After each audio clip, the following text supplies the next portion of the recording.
হলো সন্ধ্যার একটু আগে আসলে পরে আমি তো তোমার মধ্যে আসতেছি ও দেখি ভ্যানে যাচ্ছে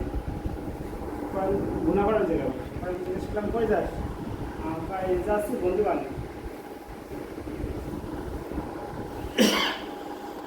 কথা সঠিক নেই তোমরা শোনো বংশের লোক ছেলে বেশি মানুষ কি বলবো আমি মনোরম করেছি বাড়ি তার কোনো বিক্রান্ত এত বড় কাজ করলে গোলাপনের সাথে জঘন্য পড়াশোনা তার কথায় তোমার দোকান পাট সব বেঁচে দিলে আর তাহার সব দিয়ে দিলে নাইট চলতেছে তোমার তো বেশি এসে গেছে বেশি আছে না এনে কি লাগছে আমার তো বললো যে রেনু করিয়া সিলেকে চলে আসবে তাই বললো মানে তা তো বলছে না আরো মাস খানিক আগে আমার ৭-৮ করে মেয়াদ শেষ হয়ে গেছে মানে 3 মাসের যে মেয়াদ বলে গ্যাসের মাসে বন্ধ হয় না কোন দই নেই বলে কোন ঢুকি নেই কোন বন্ধুতে কোন বন্ধু কাছে বাড়ি এসে ঘুমাই যাচ্ছে নাকি না এতে কোনো একটা বিপদগামী হয়েছে আমার মনে হচ্ছে পরে হুন্ডো নিয়ে গেছে হয়তো লাঠি মাইকে হুন্ডোটা নিয়ে গেছে এরকম হয়েছে কিছু কোনো ঘটনা আমার মনে হয়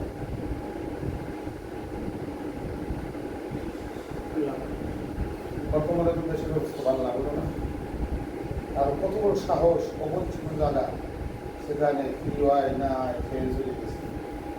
জানা নাই শোনা নাই ওর আত্মীয় বাড়ি নাকি না না ওরা তো বলে উঠতে হয় না কারণ মামা বাড়ি আর এই গেছে ওই সাত পাড়ের সাবানা পাত না কি হয় সে তো আমাকে এই জায়গা সে তো বেশি দূর না গান্ধী শুরু হয়ে না গোপালগঞ্জের ভিতরে আমরা গেছি না কয়েকবার আছে তো সাবানা দরকার তো দেখা সাবানগর তো গোপালগঞ্জের ভিতরে ওটা তো বেশি দূর না সেখানে আসতে গান্ধী শুরু তো ওদের ঢুকতে নাকি অত কিছু চিনি না যে আমরা গেছি হচ্ছে যে কুটালি পাড়ার ঢুকছিস ও ঢুকছি আমরা লাস্টে গেলাম না দিয়ে মোটর সাইকেল নিয়ে গেলাম হ্যাঁ কুটালি পাড়ার ভিতর কত মাইল এনে যাতে লাগবে আমার কাছে 30 কিলো বাবা বহুত 30 কিলো এনপি একটা হাজারে গোপালগঞ্জ 22 কিলো না কত দিন কবে গেছে আজকে না গতকাল তো বলে না কোথাও দেখি গতকালকে তো আমাকে আসরের সময় দেখা হলো কলেজে বাড়ি একটু ব্যস্ত আছি আসরের সময় হ্যাঁ মূল্য নিয়ে যায় না না ভ্যানে ভ্যানে গেছে একলাই গেছে আসরের সময় আসরের সময় বাড়িতে বেরোলো তো আসরের মেলা পরে আমরা নিয়ে নিই ওই তো মেলা পরে আর কি আসরের মাগরিবের কাছাকাছি দিকে হয়তো মাগরিবের কাছাকাছি তো হুন্ডা নিয়ে গেছে ভ্যান নিয়ে গেল না আমরা বেরোইছি ওইতে আমাকে পরীক্ষা এসেছি 5টায় আমরা এদিকে আইছি 6টা বাজছে 5টা 6টার মাঝখানে তো 5:30টার দিকে 5:30টার দিকে আমার সাথে দেখা হয়েছে আমরা দুপুরের ই করলামই তো কয়টা হয় খালি কথা বসে তো আমরা খাবার দুপুরে খাবার খাইছি 6টার দিকে দুপুরেতেই বলুন আমরা তুলসিতে ফেল করতেছি একটা ছেলে যত বড় ডাকায় খুব সরু ছেলে তো এর ঘটনা আমি তার কোনো খবর নাই তারপর আসরের সময় তার খোঁজ পাওয়া গেছে আসরের সময় চলে আসার কথা ওই যে ঘোড়াপাড়া গুলো বলতে হয় ওরা বলবো তা একটু আগে বলতেছে মাগরিবে আগে বললো যে এখনো বেরোয় গেছে সেহেনতে বেরোয়নি তা সেহেনতে তো মেইন রোডে আসতে 30 মাইল 4টেরই রাস্তা নেই এই কয়েক দাঁড়িয়ে আমার না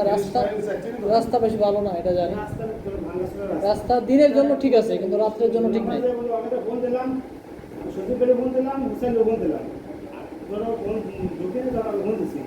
তা হুসেন আমার বললো যে ওর সাথে 2 দিন যোগাযোগ নেই কথা ঠিক আছে আবার সজীব কাছে জিজ্ঞেস করলাম তার 3 দিন যোগাযোগ বন্ধ হয়ে গিয়ে 2-3 দিন আগে আমার সাথে যোগাযোগ নাই তাই এটা কোনো কথা তারপর আমি আমার শ্বশুর বাড়িতে সত্যি যোগাযোগ নাই ওগুলো আসে না আমাকে মেলা ওই যে মোটা তো বসে আই না শুরু করতে ঠিক আছে মানে তাই বলে তাই ঘরে বেড়ায় 5-6 এক সপ্তাহ আমাকে এলাকা আসে না ওই ধর বড় মাছ হলো ইংরেজি বাড়ি দাঁড়ায় না এই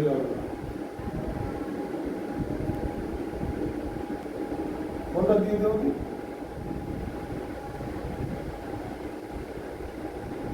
ওরাই বলছে তুই যেখানে যাবি আমার নোয়ার দিয়ে দেবে আমি তাই বাড়ি বসে দিকে আমার নিজে উন্নয়ন তুই যেখানে যাবে আমি সাথে নিয়ে যাবে আমার ফোন দেবে না দেখা করছে না গিয়েছিল বউ আর বউ ডাক্তার দেখাতে আর কথা আমার বিশ্বাস হয় না ডাক্তার দেখাতে গেল সেহেনটা কোন সময় সেহেন চলে গেল সাবানা কথা যার জীবনে আমি সিনিয়র শুনি ওইটা বেঞ্চুরা করছিল সরকারে নিয়ে গেছে হ্যাঁ ও যে দল ক্ষমতায় যাবে সে দল কি বেটা হ্যালো হ্যাঁ হ্যাঁ না এসব তোর নাম কি না না না আমি যা বলি নেই और हमारे फोन दिखे को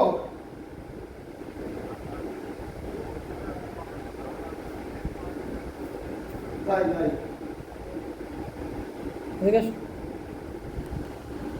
দেখে আসবো